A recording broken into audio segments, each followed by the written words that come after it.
contribute, contribute, contribute.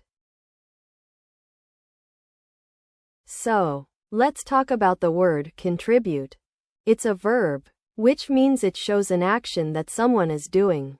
In common usage, to contribute something means to give, provide, or add something, usually in order to help achieve a goal or make something happen.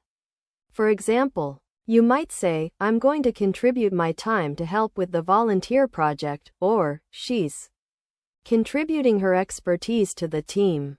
What's really important to note is that when we use contribute, we're not just talking about giving something, we're also implying that it has some value or worth. So, if you say someone contributed to a successful event, you're suggesting they played a significant role in making it happen. Here are 3 practical example sentences using the word contribute, along with a brief context explanation for each. At a university conference on sustainability, a professor took to the stage and said, I'd like to thank all our students who have contributed to this research project by collecting valuable data that helped us reach our conclusions. In this formal usage, the professor is acknowledging the efforts of their students in contributing to a significant academic study. By using the word contribute, the professor emphasizes the importance of each student's role in achieving a collective goal.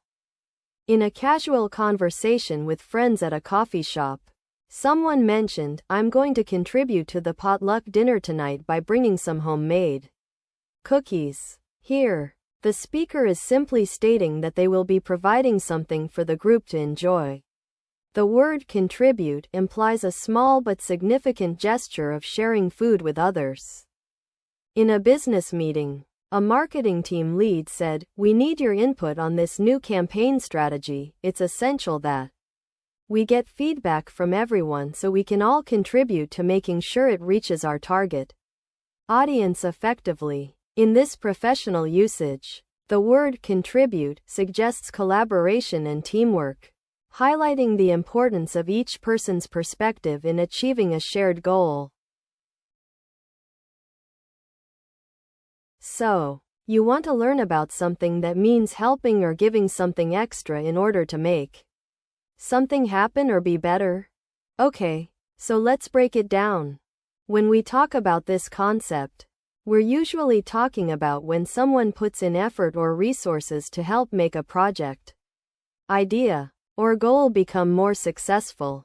The main characteristics of this thing are that it's voluntary, and you're not being paid for it, but you're still giving something back, like time, skills, or expertise. It's often associated with concepts like volunteering, giving back, or making amends, which all have similar meanings. In terms of what it does or how it's used, when people do this thing, they're usually helping to create something new, fix a problem, or make a difference in their community or the world at large. Convene, convene, convene. Let's talk about the verb convene. So, convene is a rather formal word that means to bring people together, usually for a meeting or discussion. It can also mean to formally start a meeting or gathering, often with some kind of authority or permission. The common usage of this word is typically in professional settings, like business meetings, conferences, or even court proceedings. For example, you might say, the meeting will convene at 2 p.m., or, the judge convened the trial.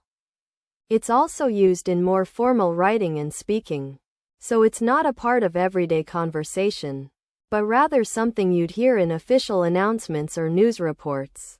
What I want to note is that this word can sometimes be confused with its opposite, adjourn, which means to bring people together only for a short time or to break up a meeting. So, to sum it up, convene is all about gathering people officially, whereas adjourn is more about wrapping things up. Let's take a look at some practical examples of using the word convene. In a formal usage, you might say, the United Nations Security Council was scheduled to convene on Monday morning to discuss the escalating tensions in the region. Context explanation. This sentence is used in a formal setting where official meetings and decisions are being made. The use of the word convene implies a sense of importance and seriousness. Moving on. In a casual conversation usage, you might say, we should convene for dinner at 7 p.m. tonight. I've got a great new recipe to try out. Context explanation. This sentence is used in an informal setting where friends or family members are making plans to gather together. The use of the word convene implies a sense of gathering together and enjoying each other's company.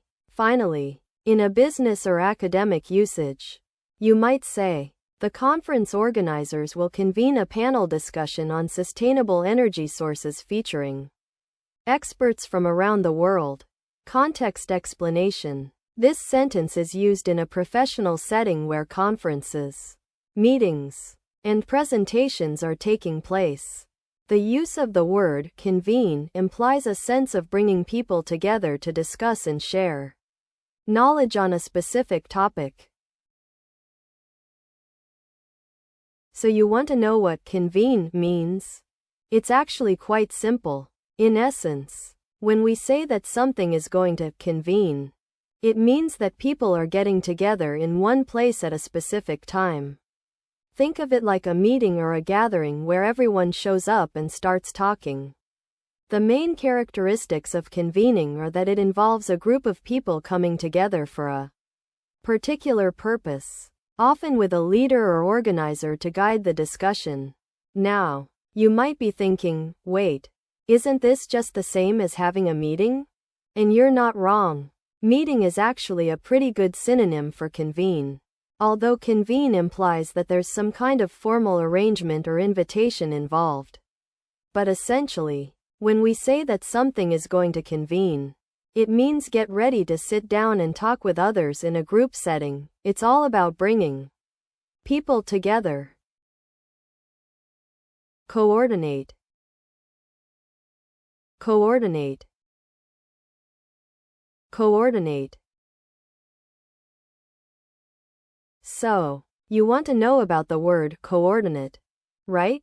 Well, it's a very useful verb that means to arrange or organize things in a way that they work together properly. For example, you might coordinate with your friends to plan a party, or a manager might coordinate the different teams at work to get a project done on time. In general, when we say someone is coordinating something, it's because they're helping to make sure all the parts are working together smoothly. And as an adjective, coordinate can also mean relating to this process of arranging or organizing. For instance, you might talk about a coordinate system in math or computer science. One thing to keep in mind with this word is that it can be a bit confusing because its meaning changes depending on the context. So if someone says they're coordinating an event, they're probably talking about planning and preparing it. But if they say something is a coordinate, they might mean one part of a system that's related to others. The students in my geography class are struggling to coordinate a group project. So I told them that a formal usage of the word would be, as part of our course requirements. We need to ensure that each team member coordinates their tasks and reports back to us by the end of next week. On the other hand, if you want to use it in a casual conversation with friends, you might say something like, I'm trying to coordinate a road trip for this weekend. Do you think we can convince Sarah to drive? In an academic or business setting, using the word coordinate would be more technical.